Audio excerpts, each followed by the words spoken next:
He's not the one. Keep searching. Nobody even down him!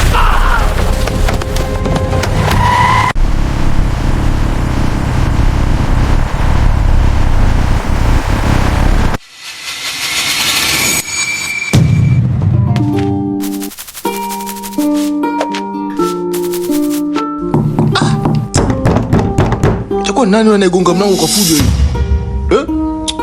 Wewe, nani anayegonga mlango kwa fujo huyo? Amtambui kwamba na majukumu ya kiofisi huku? Samahani Headmaster kwa kuweza kuvamia kwenye ofisi yako bila ridhaa yako. Samahani sana. Kuna shida imetokea katika darasa letu. Alex, hivi utambui kwamba ni document za muhimu sana za kusaini kwa ajili ya nini kuweza kuwa approved kufanya mtihani wenu wa mwisho?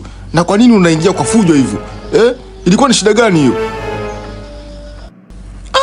Sio tunaanzia wapi? Anyways, mkuu, aliyekuwa madam wetu kwenye somo la economics, yule Madam Sala, hatimaye ametekwa na majambazi. Na haijulikani alipopelekwa, maana yake wamemteka wameondoka naye ghafla tu tukiwa darasani kwenye kipindi cha economics. Lecture Sala ametekwa. Ametekwa vipi? Yani kwa kweli hii tukio ni la kushangaza sana. Na miaka 20 kwenye kichuo. Miaka 20 sijawahi kusikia tukio kama hili la mwalimu kutekwa na majambazi. Sijajua ni kitu gani ambacho kinaendelea, lakini nitafanya uchunguzi wangu na upelelezi. Hii ni kesi kubwa na inabidi ifike kwenye vyombo vya dola waweze kutusaidia haraka kuweza kupata suluhisho ya tatizo. Kwa hiyo usijali, wewe rudi darasani na uachie uongozi wa chuo, tutajua namna ya kufanya ili kuweza kumrejesha mwalimu wetu. Sawa? Basi sawa mkuu. Maria, hivi unabaki kinachoendelea huko chuoni jamani? Mambo yanaendelea ya kutisha huko chuoni. Shoga, sijafika chuoni na wiki. Niko naumwa mafua na hizi mvua za kila siku hizi. Niambie shoga yangu, kitu gani kinaendelea chuoni tena jamani? Shoga, hivi si unampata yule mwalimu anayetufundisha somo la economics yule? Mwalimu wa economics. Unamzungumzia Madam Sala huyo, kumbe unamfahamu Yaani huyo madam tulikuwa darasani tulikuwa tunafundisha, alikuwa anatufundisha kipindi cha economics. Masomo yalikwenda vizuri kweli. Lakini ghafla kulu wakaingia majambazi. Yaani hawajulikani hata walitokea wapi wale majambazi jamani. Wamefika pale wakapiga marisasi yao juu, wakamteka madam wakaondoka naye. Shoga, wamemteka? Sasa wamemteka kwa sababu gani jamani? Mama watu wana shida yule. Wamemteka majambazi wanatokea wapi? Mbona mimi sijawahi kusikia kesi za majambazi chuoni kwetu? Hii ndio itakuwa kesi ya kwanza. Sasa madam watu wametekwa na kosa gani? Mwalimu wa economics yule. Au wamefikia na pesa nyingi ule? Shoga yangu kwa kweli sifahamu kitu gani kinaendelea pale. Yaani sijafahamu. Nimepigwa na bumbuazi. Lakini soon tutapata majibu. Nilienda kuongea na Sala darasani kwetu aende akafuatilie. Alikwenda paka kwa mkuu wa chuo na kumfikishia taarifa. Lakini mkuu wa chuo naye akavidia awapigie simu mapolisi. Kwa hiyo mimi naamini kila kitu kitaenda sawa na tutaweza kufahamu kitu gani ambacho kimefanya mpaka Madam Sala akatekwa.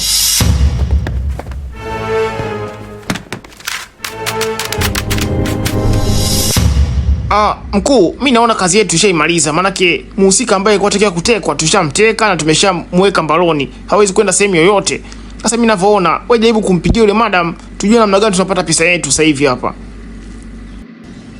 Wazo zuri sana kibwana. Manake kazi yenyewe imeshaisha hii. Kwa hiyo kichobaki hapa ni mpunga wetu. Atutumie mpunga huyu. Ngoja nimpigie hapa. Mbona simu za asubuhi hivi? Sije kama kamata na polisi hawa. Ngoja niwasikize wasemaje. Kwenye line halo.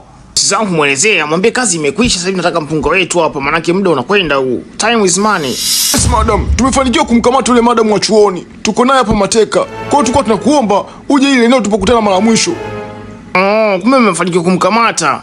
Safi sana, very good. Yaani imenifurahisha kwa kweli. Ngoja basi nijiandae hapa, nakuja hapo sio muda mrefu na nakuja na pesa yenu kuwapatia. Kwa hiyo ondoa wasiwasi. Nakuja kumuona huyo mwanamke huyo. Vipi anasemaje?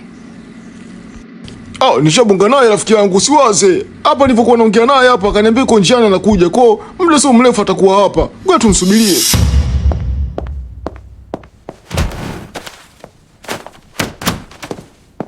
A few moments later. Eneo vijana kwa kweli inabidi niwapatie pongezi. Yaani kwa kazi waliofanya, wamefanya kazi nzuri sana. Yaani yule madam alikuwa na kelele sana. Mimi namwambia kabisa, sitaki mazoea na Bailam, lakini naona mazoea yake yanazidi. Kila siku anamganda Bailam. Sasa hivi hii itaenda kwa mwisho wake. nataka nimkomeshe huyu, nitamteka mimi hata kaonekane tena. Sitaishia hapa. Yaani kwa mwanamke yoyote ambaye nitamuona ana ukaribu na Bayram, mimi kazi yangu ni kumteka na kumpoteza kabisa. Sitaki mazoea kwenye swala mapenzi. Mimi ni mshangazi lakini napenda dogodogo. Nampenda yule kijana. Kwa hiyo sitaki mtu yote awe karibu naye. Maana mimi namhudumia, nampatia pesa, nampatia kila kitu. Na hapa kwenyewe na mpango baada ya issue kuisha, tuelekee Zanzibar tukale maisha. Hasa mtu anakuja tu ananichukulia Bayram wangu, kwa kweli nitadili naye. Ama zake ama zangu.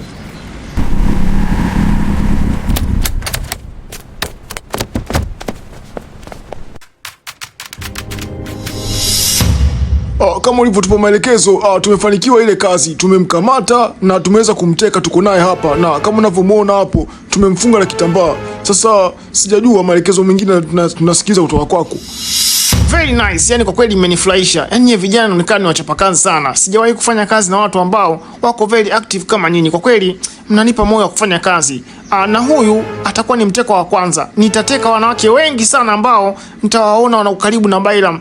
Kwa hiyo mtegemee kazi nyingi tu kutoka kwangu. Na msijali. Nilikuwa nimewaahidi kuwapatia ofa ya $20,000 lakini kutokana na kazi mlioifanya naenda kuongezea mara 2. Kuna $80,000 hapa nawapatia leo. Mnaenda kuenjoy kabisa vijana, sawa?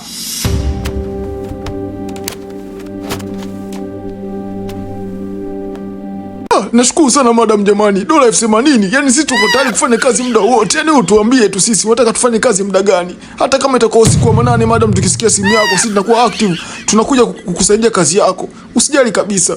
Kwa hiyo tufanyaje sasa? Tumfungulie au tumwache tuendelee kufunga kitambaa? Najua mpaka sasa hivi atakuwa anajiuliza ametekwa kwa sababu ya kosa gani. Sasa najua hajaona sura yangu.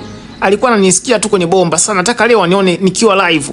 Naomba umfungulie hicho kitambaa na mumlete hapa karibu yangu. Nataka anione na anielezee kwa nini nilishamuonya mara ya kwanza, mara ya pili lakini naona bado ana mazoea ya kuwa na Bayram. Nataka anione, ajue nani aliyemteka na kwa sababu gani ametekwa. Basi sawa madam, hiyo haina shida. Ngoja tumfungulie hapa.